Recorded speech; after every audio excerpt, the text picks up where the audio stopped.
శ్రీమాతే నమః. అమ్మకు ప్రేమతో ఛానల్కి స్వాగతం. అందరికీ కూడా ఆ అమ్మవారి ఆశీస్సులు ఉండాలని మనస్ఫూర్తిగా తల్లిని వేడుకుంటూ, ఈరోజే పవిత్ర మాఘ శుక్రవారం, అత్యంత శక్తివంతమైన రోజు. ఈ రోజు ఎవరైతే మాఘ పురాణంలోని ఈ కథను ఎవరైతే వింటారో వారికి అదృష్టం పడుతుంది. ఆ అదృష్టవంతులు మాత్రమే ఈ రోజు మాఘ పురాణంలోని ఈ కథను వింటారు. పవిత్ర మాఘమాసంలో ఎవరైతే మాఘ పురాణం వింటారో వారికి కలిగే పుణ్యం వర్ణించడం ఆ బ్రహ్మతరం కూడా కాదు.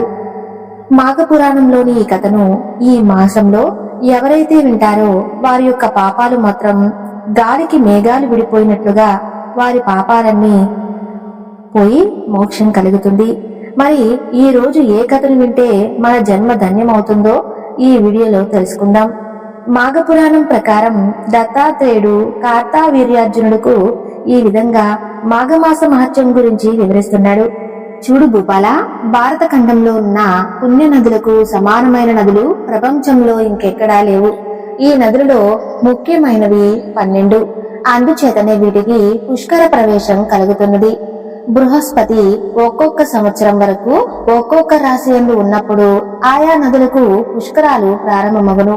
కనుక అటువంటి నదులందు స్నానం చేసి దాన పుణ్యములు ఆచరించడం వల్ల దాని వల్ల కలుగు ఫలము వర్ణించుట నాకు కూడా సాధ్యం కాదు. అందును మాఘమాసమందు నదిలో స్నానం చేసిన గొప్ప ఫలితం కలగటమే కాక జన్మరాహిత్యం కలుగును. కనుక ఏ మానవుడైనా మాఘమాసంలో నదీ స్నానం తప్పకుండా చేయవలను. అలా చేయని ఎడల ఆ మానవుడు జన్మ జన్మలి అందు తాను చేసుకున్న పాపాలు అనుభవించక తప్పదు. మాఘమాసంలో సూర్యుడు మకర రాశి యందు ఉండగా మాఘ స్నానం చేసి ఒక బ్రాహ్మణుడికి దాన ధర్మాలు చేసినచో పంచమహాపాతకాలు చేసిన వాడైనను ముక్తి పొందుతాడు అని దత్తాత్రేయుడు కార్తవీర్యార్జునుడికి ఈ విధంగా ఒక కథ చెప్పడం ప్రారంభించాడు. పూర్వకాలం గంగా నదీ తీరమున ఉత్తర భాగమున భాగ్యపురము అనే ఒక ప్రాంతం ఉండేది. అందు నివసించే జనులు భాగ్యవంతులు, గొప్ప వ్యాపారాలు చేసి ధనం సంపాదించి అపార కుబేరులుగా ఉన్నారు. ఆ నగరంలో హేమాంబరుడు అనే వైద్యుడు కలడు. అతను గొప్ప ధనవంతుడు. బంగారము, నగలు, నాణ్యాలు రాసుల కొలది ఉన్నాయి. మరి కొంతకాలానికి హేమాంబరుడు చనిపోయాడు. తండ్రి చనిపోగానే ఇద్దరు అన్నదమ్ములు తండ్రి ఆస్తిని భాగాలు వేసి పంచుకొని ఇష్టం వచ్చినట్లు పాడు చేస్తూ ఉన్నారు. ఇద్దరు చెరొకంపుడు గత్తను చేరదీసి కులస్తులు అయిపోయారు. ఒకనాడు పెద్ద కుమారుడు దైవవశమున అడవిలో పెద్ద పులి నోట పడి చనిపోయాడు.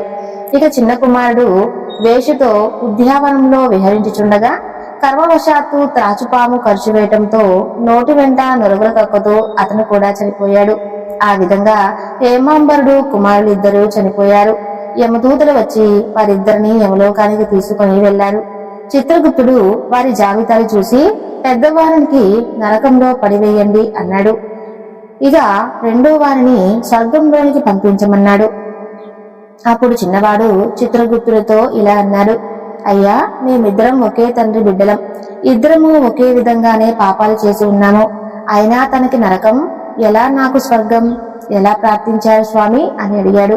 ఆ మాటలకు చిత్రగుప్తుడు ఇలా అన్నాడు: ఓయి వేషపుత్ర, నీవు నీ మిత్రులు కలుసుకోవటానికి ప్రతి దినము గంగా నది దాటి అవతలి ఒడ్డున స్నేహితుడితో సంభాషించి వస్తూ ఉండేవాడివి. ఆ విధంగా మాఘమాసంలో నదిని దాటుతుండగా కెరటాల జల్లులు నీ సరస్సుపై పడినవి. అందువల్ల నీవు పవిత్రుడు అయినావు. మరొక విషయం ఏమనగా, నీ మిత్రుడు బ్రాహ్మణుడు. ప్రతినిత్యము బ్రాహ్మణ దర్శనం చేసినచో గోహత్యాది మహాపాతకాలు చేసిన నశించును. కాకపోతే మంచి సద్బ్రాహ్మణుని దర్శించాలి. కావున ఒక బ్రాహ్మణుడిని చూడటం వల్ల నీకు మంచి ఫలితమే కలిగినది. అదినూ కాక ఆ బ్రాహ్మణుడు పాటించే గాయత్రి మంత్రమును కూడా నీవు వినున్నావు. పవిత్ర మాఘమాసంలో గంగా నదిలోని నీరుని శరీరం మీద పడినది కనుక నీ పాపాలన్నీ నశించిపోయాయి. కనుక నిన్ను స్వర్గానికి పంపుతున్నాను అని చిత్రగుప్తుడు వివరించాడు. ఇక ఆ వైశ్య కుమారుడు ఇలా అంటున్నాడు: ఆహా, ఏమి నా భాగ్యం! గంగాజలం నా మీద పడినంత మాత్రం చేతనే నాకింత మోక్షం కలిగినదా అని వైశ్యకుమారుడు సంతోషించి దేవతలతో స్వర్గలోకానికి వెళ్లిపోయాడు. ఈ కథను ఏ రోజు ఎవరైతే విన్నారో మీ అంత అదృష్టవంతులు ఇక ఉండరు. ఎంతో పవిత్రమైన రోజు ఈ రోజు. ఆ అదృష్టవంతులు మాత్రమే సంపద శుక్రవారం నోము కథను వింటారు. ఈ రోజు ఎవరైతే సంపద శుక్రవారం నోము కథను వింటారో వారికి జీవితంలో దరిద్రం దరిచేరదు. లక్ష్మీదేవి వారి ఇంట్లో నుండి వెళ్ళమన్నా వెళ్ళదు. ఈ కథను ఈ రోజున విన్నవారికి వారి యొక్క అష్ట దరిద్రాలు పోయి వారికి ఆశ్రయం పరిచయాలు కలుగుతాయి. మహాపాపాలైనా సరే కాలి బూడిదలైపోతాయి. మరి ఈ రోజు తప్పక వినవలసిన సంపద శుక్రవారం నోము కథను విందాం. పూర్వం ఒక బ్రాహ్మణుడికి 7 కుమారులు ఉన్నారు. వారందరికీ పెళ్లి అయ్యి వేరే కాపురం ఉన్నారు. వారందరూ కూడా దరిద్రం చేత బాధపడుతూ ఉన్నారు. ఒకనాడు ఉదయాన శుక్రవారం మహాలక్ష్మి వచ్చి ముందుగా వారి మొదటి కోడలి ఇంటికి వెళ్ళింది. ఆమె పొద్దున్నే లేచి పిల్లలకు అన్నం పెట్టి తాను కూడా తింటుంది. అది సంపద శుక్రవారం మహాలక్ష్మి చూసి వీరింటికి వచ్చానా అని గిర్రున తిరిగి వెళ్లి రెండవ కోడలి ఇంటికి వెళ్ళగా ఆమెను చూడగా పాచివాకిల్లో పేడను చేసుకుంటుంది. ఆ దృశ్యం చూసి చిచ్చి దీని ఇంటికి ఎలా వచ్చానని తిరిగి వెళ్లి మహాలక్ష్మి మూడవ కోడలి ఇంటికి వెళ్ళగా ఆమె పాత గుడ్డలను కుట్టుకుంటుందని దీనింటికి ఎలా వచ్చారని చెప్పి మహాలక్ష్మి 4వ ఇంటికి వెళ్ళగా ఆమె పాచివాకింట్లో వడ్లు పోసుకొని దంచుతూ ఉంది. అది చూసి మహాలక్ష్మికి దీనింటికి ఎలా వచ్చాను అని చెప్పి 5వ కోడలి ఇంటికి వెళ్ళగా ఆమె ప్రొద్దున్నే తలదువ్వుకుంటూ కూర్చుంది. ఇక మహాలక్ష్మికి కోపం వచ్చి దీని ఇంటికి ఎలా వచ్చాననుకొని 6వ కోడలి ఇంటికి వెళ్ళగా ఆమె పాచివాకిలలో 4 పిల్లల్ని తలంటి తాను కూడా తలంటి పోసుకుంటుంది. అది చూసి మహాలక్ష్మి చిచ్చి దీని ఇంటికి ఎలా వచ్చానని 7వ కోడలి ఇంటికి వెళ్ళగా ఆమె నల్లగా అల్లుకొని తెల్లగా ముగ్గు పెట్టుకుని పసుపు రాసి బొట్టు పెట్టుకుని కట్టుకున్న బట్ట అతనికి ఇచ్చి తలుపు వెనకాల కూర్చొని ఉంది. ఆ మహాలక్ష్మి అక్కడ అంతా చల్లగా ఉన్నదని ఆ ఇంటి వద్దకు పోయింది. లోపల నుండి ఎవరమ్మా ఇలా రండని చెప్పి ఆమెను పిలవగా 7వ కోడలు లక్ష్మీదేవితో ఇలా అంటుంది. అమ్మా, నా మగడు ముష్టి ఎత్తుకొని రావటానికి వెళ్ళినాడు.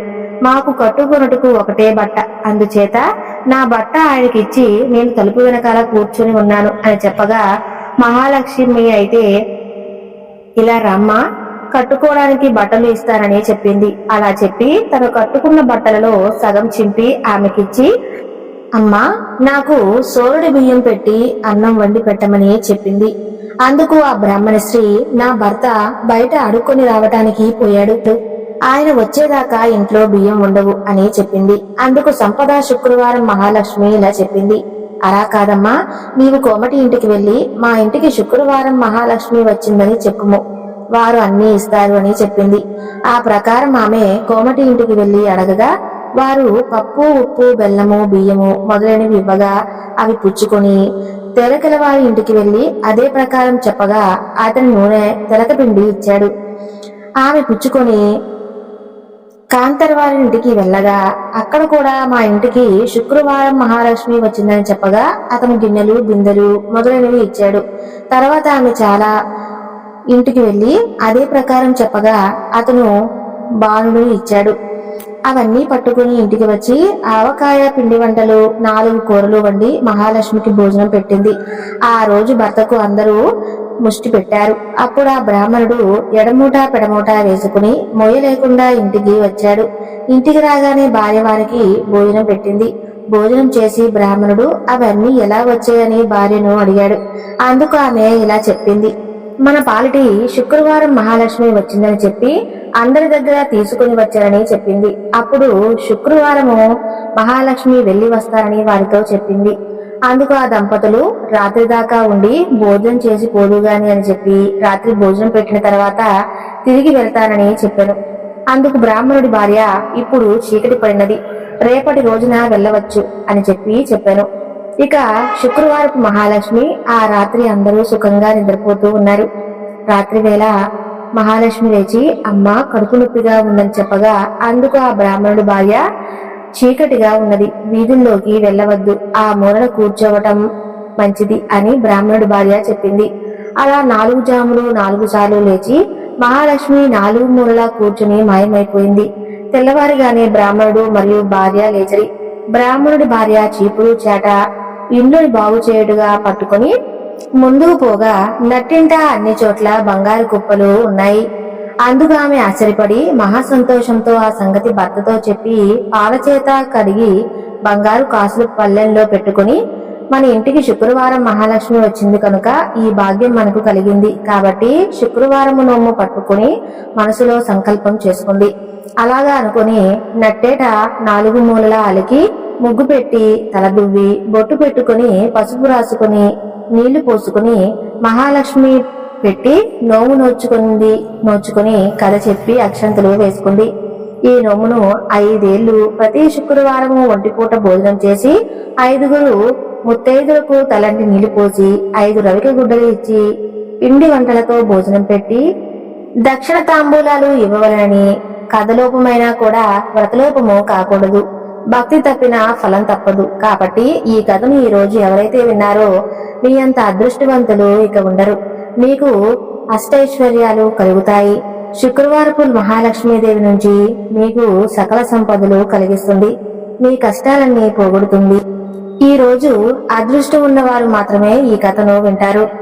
ఈ రోజు ఈ కథను వింటే లక్ష్మీదేవి నేరుగా మీ ఇంట్లోకి వచ్చి అష్టైశ్వర్యాలు కురిపిస్తుంది. ఈ కథను కేవలం విన్నంత మాత్రం చేతనే అన్ని రకాల కష్టాలు బాధలు మొత్తం ఈ రోజుతో పోతాయి. ఈ లక్ష్మీదేవి అనుగ్రహం కలుగుతుంది. ఇక మీ ఇంట్లో అన్ని శుభాలే కలుగుతాయి. మరి ఈ రోజు ఈ కథను వింటే మనకు తిరిగిలేని రాజయోగం కలుగుతుంది.